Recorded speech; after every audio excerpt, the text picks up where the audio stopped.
Welcome back Tech Info.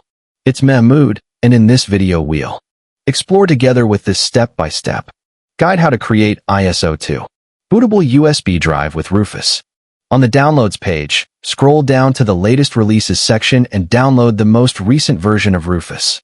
As of now, the latest stable release listed on the official site is Rufus 4.14.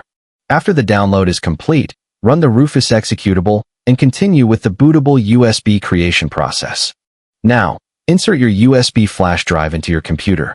Open Rufus, and under the Device section, select your USB drive from the drop-down menu. Make sure you choose the correct USB drive, as all data on the selected drive will be erased. Next, click the Select button and browse to the location where your ISO file is saved. Choose the ISO file you want to use, then click Open. Select the appropriate partition scheme. Choose MBR, Master Boot Record. Click Start to begin the process.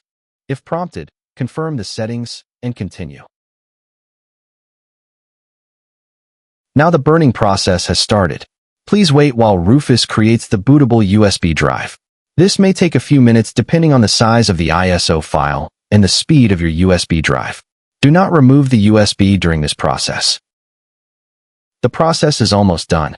Once the status shows ready, it means your bootable USB has been created successfully. Now open the USB drive, and you will see the operating system files have been copied properly. After confirming everything is there, you can safely remove the USB drive from your computer. This is a very simple and easy process. There are also other methods, but this is the most straightforward one. If you like this video, please like and subscribe. Thank you very much.